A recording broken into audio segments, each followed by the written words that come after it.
Hildryn has been out for almost 4 years now, and despite being an all-around self-sufficient S-tier warframe, she hasn't been utilized much. You rarely see Hildryn out in the wild in random missions. It's really odd considering her strength and simplicity of her build. Maybe if Exploiter Orb was more of an evergreen boss like Prophet Taker is, maybe that would make more people try her for real. Her being on an island, or more like peninsula, could be a part why not that many people try her out or give her a good run. What I want to show you today is what's in my mind one of the more busted builds around, and it uses Helminth, as video title suggests, Sevgod's Gloom. Hildryn's first ability is an Exalted Pistol which hits hard, but I can't really enjoy it too much as it's wonky, so that's an easy ability to pick and replace. That combination makes Hildryn have 2 channeled abilities, Gloom and Haven. Thankfully Pillage is there and it refills shields basically for free, alongside debuffing everything and everyone. So it's not an overly complicated build. Building it does involve lots of shields, Redirection, Vigor, Boreal Contempt, and with those, Adaptation and Shock Absorbers work like clockwork. Because there's no damage reductions to shields at all, these do add a ton. And I do not think it's a problem to fit them in because of nature of Gloom and Haven, both being channeled abilities, so we can make use of temporary ability strength buffs, like Growing Power, Power Drain on our Parazon, buffs that come with Focus Schools, and lots more.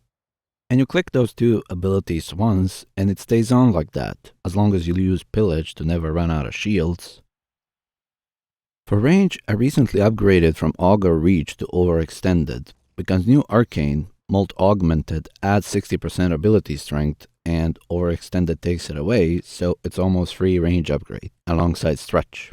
Stretch and Augur Reach alone are more than enough and give you close to 30 meters of range, which in my opinion might even be a better option for quick missions. Because Molt Augmented takes 250 kills to cap at 60% extra ability strength, so there's a bunch of missions where you won't even get to benefit from that. But even if you take away some strength, it won't be a big deal. With Hildryn, her Arcane slots are kinda open to whatever I like to put. I think Arcane Aegis, but if you're spamming Pillage, you're gonna be overshielded anyway, so it's more like a safe backup. Talking about backup, running Hound with Hildryn is no coincidence, because Hounds have an ability to disarm enemies in a wide range, and that combines well with overwhelming crowd control from Hildryn, because enemies are just locked up, slowed down nearly to a crawl, trying to melee you. The main reason to run Hound or any robotic companion with Hildryn is Guardian. Its cooldown is 30 seconds. But you do need to sit quite in the open place and do nothing to lose that much shields twice in 30 seconds. Weapon of choice for Hound is less certain, because its damage is Impact and Slash.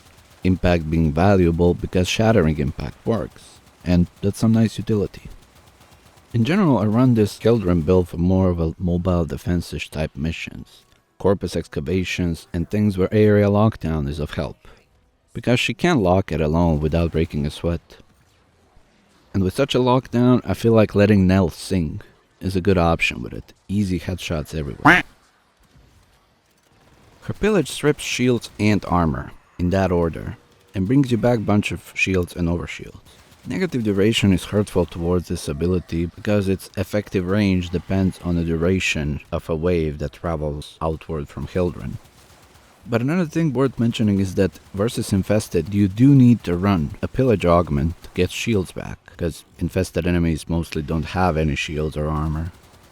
If you happen to get an arbitration buff for Hildryn, and it happens to be versus Corpus, it basically turns her into an old Ember. And if you remember that, it's basically just walking around while everything around you melts. Difference from old Ember build is that Hildryn needs a line of sight, and objects will prevent damage. At the risk of sounding like I'm objectifying or marginalizing something, doors are not real objects in Warframe. I just feel like nothing in the game has such self-sufficient ability to lock down such huge area and keep it locked, while also having such strong scalable ability like Pillage that strips shields and armor. It's a devastating combo that can run quite deep into endurance missions without breaking a sweat. You can sacrifice some things in build to get more strength and make pillage more effective.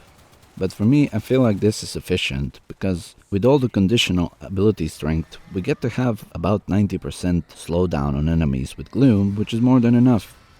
Reducing her shields and using Decaying Dragon Key to make more use of her shield gate capabilities is an option, but I feel like with 2 channeled abilities, it would require a lot of management and recasting, so probably not the best choice for this build.